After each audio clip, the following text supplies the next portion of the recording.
What's going on, YouTube? Welcome back to the YouTube channel. In today's video, I'm going to be talking about Texas OU making the move to the SEC and how kind of everything went down these past few days. So it came out that the deal was potentially complete for Texas and OU to move on to the SEC and Big 12, and they all got the deal done, apparently. And there's only a few obstacles in the way, which was the ESPN and Fox TV rights. After all that the talks have stalled. It feels like they were in a really good movement to get this thing rolling in 2024. Where they'll come into the SEC and start playing. Talks have stalled. Now you're seeing that the 2025 year is probably the year that they'll make the move. We've heard rumors that they were really trying to get this deal done these past few weeks, and it just wasn't going to happen. It feels like they were close. They got some agreements on multiple different parties, and then boom, they stalled. So now you have till 2025 OU and Texas to prepare and get ready for the SEC, which I don't think is a bad move. I think both of these programs are on the up. They're trying to rebuild their programs because of different stuff that happened. You know, the Tom Herman era for Texas isn't the expectations that you have for Texas. Definitely not. I don't know if those teams were necessarily terrible. I wouldn't say they were great, but they were good teams at times. Have to rebuild from that era to the Steve Sarkisian era, where he's bringing in some big recruits like Texas always does. But we'll have to see if he develops the talent. Seems like a big problem that Texas has had over the recent years. Oklahoma side, they've been really good the past like 20 years. It feels like they've been good forever. They're a program that is really good. They're good at development. They recruit really well.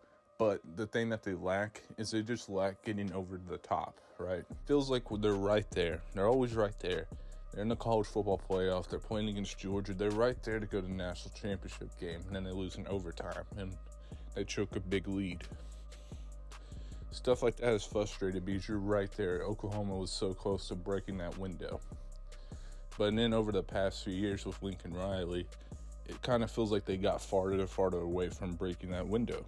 Well, you get Brent Venables, who's a culture-fitting guy, and he did a really good job recruiting the past two cycles. He only had a few months to recruit.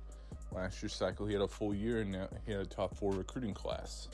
He had a top 10 recruiting class last year. He had a top 10 transfer portal class last year. Now he has a top 10 transfer portal class this year. Really impressive recruiting stuff from Brent Venables. There's a point, like, they're so close. You gotta build right, you know. So these Oklahoma teams in the past have been so offensive heavy. Now you bring in a bunch. Now you're seeing some defensive recruits come in. You see that the 5-star quarterback Jackson Arnold come in. Like, you could potentially see a team that is getting more built, well-rounded. It's an exciting thing. Everything has to fall in place for this team in the recruiting and everything, but it is headed the right direction. I just think the move to 2025 is better than the date to 2024. First off, 2024, you get the 12-team playoff for the first time, which is cool. And you could really, those two programs can make that top 12 easily in the Big 12 to what it currently is. Move on to SEC. Well, you'll be in the SEC. It'll be 2 to 3 years of experience of building your program. So if you're not in the spot that you are, then that's concerning. If Texas is not in a great spot for them going in the SEC, Steve Sarkisian is probably not their head coach. Same with Oklahoma, with Brent Venables. A lot of different aspects to it. This new Big 12, I think, is fun. I think it's not actually, as a college football fan, I think it's kind of cool that they're staying in a few years, because I think people want to see what this new Big 12 is like. And so many different things are happening. It's like, man, it could really get interesting for both of these programs, and all these programs in here. You know, you had TCU come out of the Big 12. You had Baylor last year have a really good run. Kansas State's obviously really good.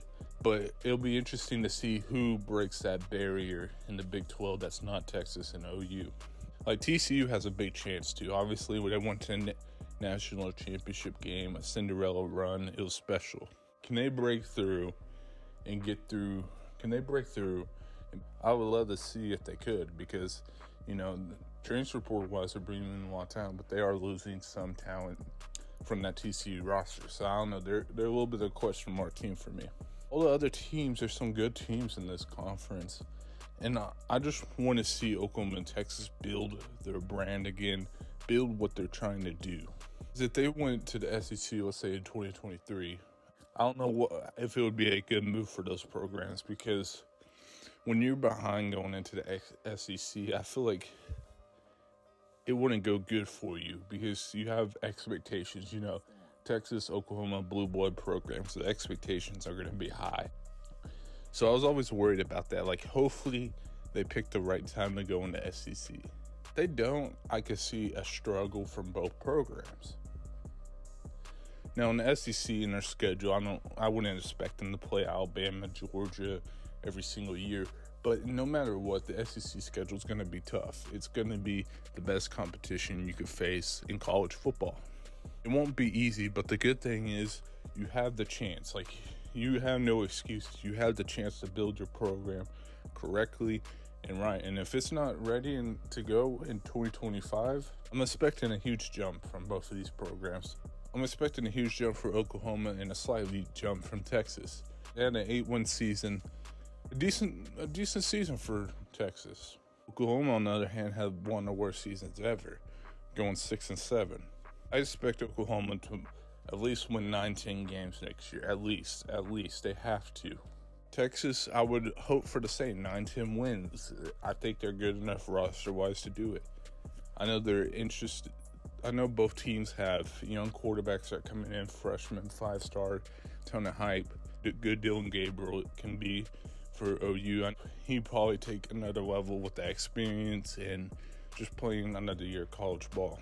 Quinn Ewers, hopefully he learns a lot over the offseason and becomes a better quarterback himself, because there is a concern there that, man, I don't know if Quinn Ewers can be the future quarterback of this team. With these two programs, I'm excited to see them this season. I know everyone gets tired of the blue blood talk, but I feel like this is going to be a really good season to test both of these programs.